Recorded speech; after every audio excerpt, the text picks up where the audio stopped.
বন্ধু, good morning. তোমরা সবাই কেমন আছো? আশা করি তোমরা ভালো আছো। তো সকালবেলা আমি মাঝখান থেকে ব্লগটা শুরু করেছি। দেখো, আমার শাশুড়ি মা মানে মাকে তোমরা দেখতে পেলে। উনি এসে আমাকে বললেন যে একটা পেঁয়াজ কেটে দিবি, আমি একটা রান্না আর কি বসাবে, সেটার জন্য আমাকে বললেন। আমি বললাম যে ঠিক আছে, আমি যাচ্ছি, পেঁয়াজ আমি কেটে দিচ্ছি। তো আজকে আমার সকাল থেকেই একটু তাড়াতাড়ি ছিল, তাড়াতাড়ি ব্যাপারটা ছিল যে আমাকে বেরোতে হবে। ওই জন্য মাম বললেন যে তুই বেরোবি, তাহলে আমি তাড়াতাড়ি আগে রান্নাটা সেরে ফেলি। তুই বাড়িতে থাকবি না, তাহলে আমি তাড়াতাড়ি আগে রান্নাটা সেরে ফেলি। আমি বললাম যে স্যার ঠিক আছে, তুমি রান্নাটা সেরে ফেলো, আমি অতক্ষণ দিকে বাসি ঘরটরগুলো ঝাড় দিই। বাসি ঘরটরগুলোতে তখন ঝাড় দিচ্ছিলাম। হাজব্যান্ড খেয়ে বেরিয়ে গেছে।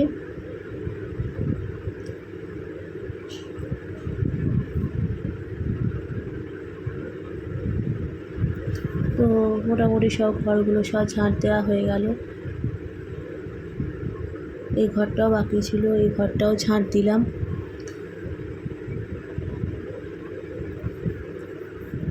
আসলে আমার ফোনটা না কদিন ধরেই গন্ডগোল করছে। আমি যে এই যে ব্লগ ভিডিওগুলো করি না, প্রচুর মানে যে মেমোরি ফুল হয়ে যাচ্ছে। এবারে মেমোরি ফুল হয়ে যাচ্ছে, যখন আমি ভিডিও আপলোড করছি তখন খালি দেখাচ্ছে যে পেজটাকে ভরে গেছে।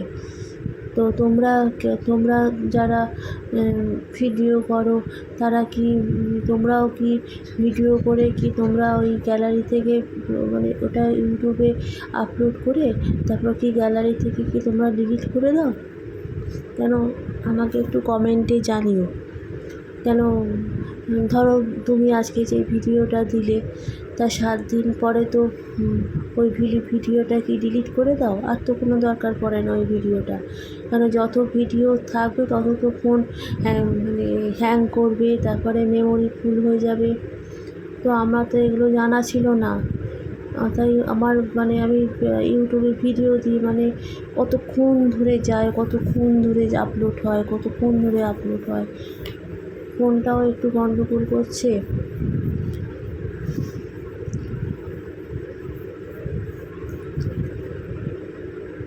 যাই হোক, ঘরগুলো মোটামুটি ঝাড় দেওয়া হয়ে গেল।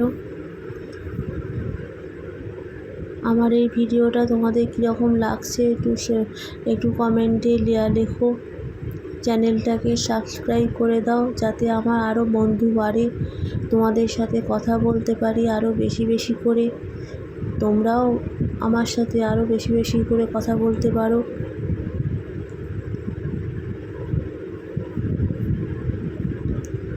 একে অপরের বন্ধু হয়ে উঠি, এটাই তো একটা আনন্দের একটা বিষয়, তাই না?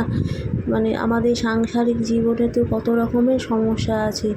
যারা বাড়িতে একদম গৃহবধূ, 4 দেয়ালের মধ্যে একদম মানে থাকে, বাড়ির বাইরে বেরোতে পারে না। বাড়ির বাইরে মানে কাজ, আর মানে ঘুরতে যাওয়া মানে আমাদের মতন যারা বাড়ির গৃহবধূ, ঘুরতে যাওয়া মানে একটা বিরাট আনন্দের ব্যাপার। রোজ তো আমরা ঘুরতে যাই না, বা সিনেমা দেখতেও যাই না, ওই ঘরের মধ্যে 4 দেয়ালের মধ্যেই থাকি। তো আমাদের যদি সোশ্যাল মিডিয়া থেকে বা ইউটিউব, যারা আমরা ব্লগ তৈরি করি, যদি এখানে আমরা একটা যদি একত্র হই, একসঙ্গে ধরো কথাবার্তা বললাম, তাহলে আমাদের একটা জোর থাকে, তাই না? আমাদের মেয়েদের একটা জোর থাকে। নাহলে তো আমরা সবাই একা, বাড়ির ছেলেরা সব কাজে বেরিয়ে যায়, আমরা সবাই একা।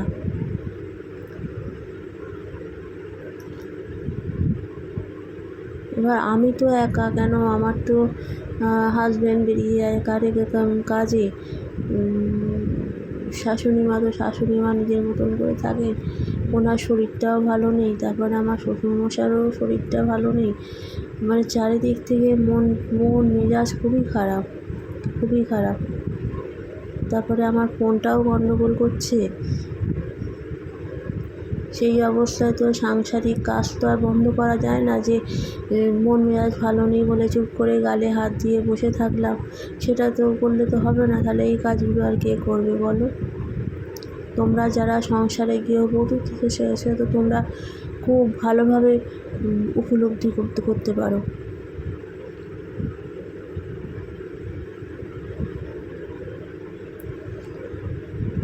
যাই হোক, আমার শ্বশুরমশাই মানে বাবাই বললেন, বাবাই আর আমি বেরোবো। আমাকে বললেন যে তুমি তাড়াতাড়ি করে কিন্তু কাজ শেষ করবে। তোমার কাজ শেষ করতে করতে সেই 2টো 2:30টে বেজে যায়, 3টের সময় কিন্তু বেরোবো। এলাম যে ঠিক আছে, তাই তাড়াতাড়ি করে কাজ শেষ করবো। সব থেকে একটা মানে বিষয় কি, যাদের বাড়িতে পোষ্য থাকে মানে কুকুর থাকে, তাদের বাড়িতে চট করে হওয়াটা খুব মুশকিল। তাকে বাচ্চাদের মতন করে খাওয়ানো, বাচ্চাদের থেকেও বাচ্চারা তো এক সময় বড় হয়ে গিয়ে তারা অসুবিধাটা বলতে পারে, মুখ দিয়ে কথা বলতে পারে। আর যাদের বাড়িতে কুকুর আছে, কুকুর তো আর আমাদের ভাষায় তো কথা বলতে পারবে না, তাদের কী অসুবিধা হচ্ছে না হচ্ছে। হ্যাঁ, তো আমি যখন খেতে দিই তখন খাবার নিয়ে কতক্ষণ বসে থাকে, আমি ধৈর্য ধরে বসে থাকি। নাহলে আমি যদি রেগে চলে যাই তাহলে তোর খাওয়াটাই হবে না, সারাদিন না খেয়েই থাকবে। আমরা কি সারাদিন না খেয়ে থাকতে পারবো বলো? পারবো না।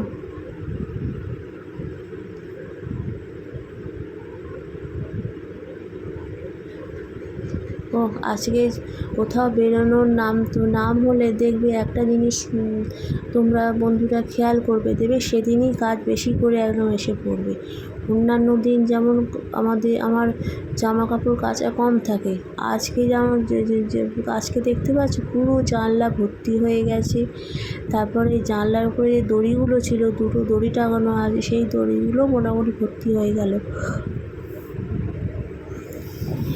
বলছি যেদিনকে বেরোনো থাকবে সেদিনকে দেবে আরও বেশি বেশি করে তোমার কাজ সামনে চলে আসবে। এমন কাজ সামনে চলে আসবে মানে তোমার সেটা না করেও হবে না, কেন সংসারের কাজ ফেলে রাখলে তোমাকেই করতে হবে।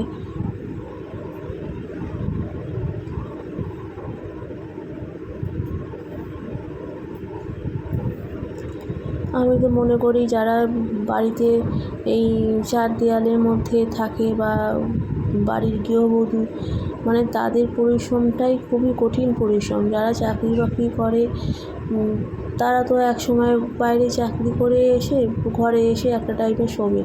আর যারা বাড়ির মধ্যে থাকে, যারা সংসারে সারাদিন কাজ করে, তারা কিন্তু সেই রেস্টটুকুও পায় না।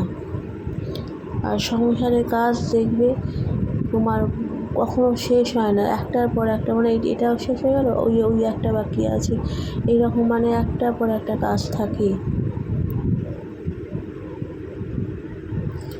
যাই হোক, এতে করতে আমার মাম রান্নাবান্নাটাও কমপ্লিট করে ফেলেছেন, করে দিয়ে তারপরে উনি পুজো করতে গেছেন। তো আমি এখানে ভাতটা তাড়াতাড়ি করে বসিয়ে দিয়েছি, কারণ ভাতটা হলে তো তবে তো গ্যাস ট্যাসগুলো মুছতে পারবো আর ডগিটাকেও খেতে দিতে পারবো। তো আগে ভাতটা বসিয়ে দিয়েছি যাতে ভাতটা ফুটে যায়।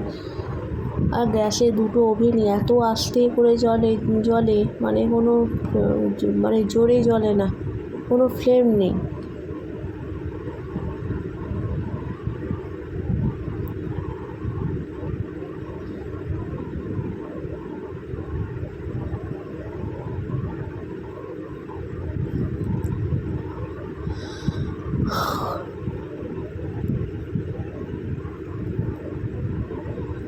ওই ভাত বসিয়েছি, ভাত বসিয়ে এবার যে এক্সট্রা কাজগুলো এদিক ওদিক সেগুলো করে নেওয়ারই চেষ্টা করছি, যাতে ভাত হতে হতে আমার অনেকটা কাজই শেষ হয়ে যায়।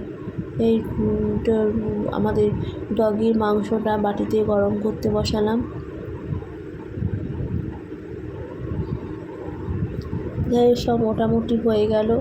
এদিকে তোমার সব যেগুলো খালি বোতল হয়ে গেছে, সকালবেলা তো সবগুলো বোতলে জল ভরে রাখি, এবারে সব শেষ হয়ে গেছে, আবার জল ভরে রাখলাম। ইতিমধ্যে মোটামুটি আমার কাজটাও শেষের দিকে, ভাত হয়ে গেছে, ভাতটা নামিয়ে ফেললাম।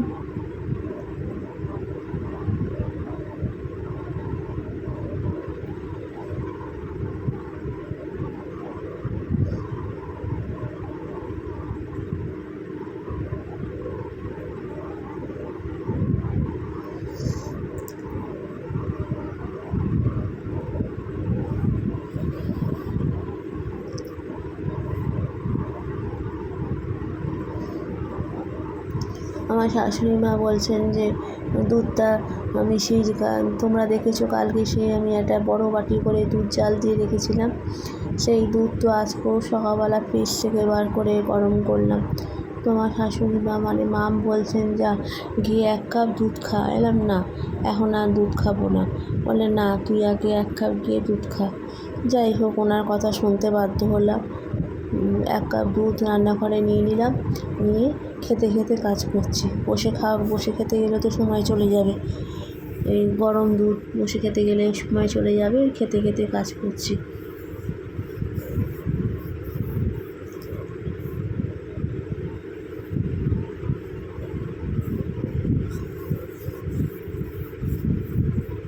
দেখছো সাইড ফাইডগুলো আস্তে আস্তে করে মুছতে শুরু করে দিয়েছি।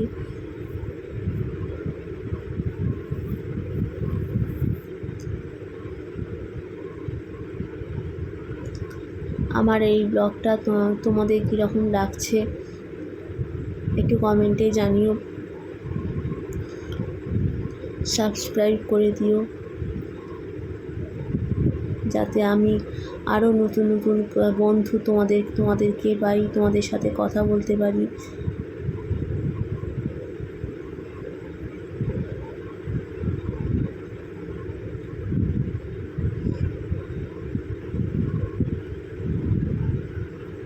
ব্লগটা আমার এই পর্যন্তই।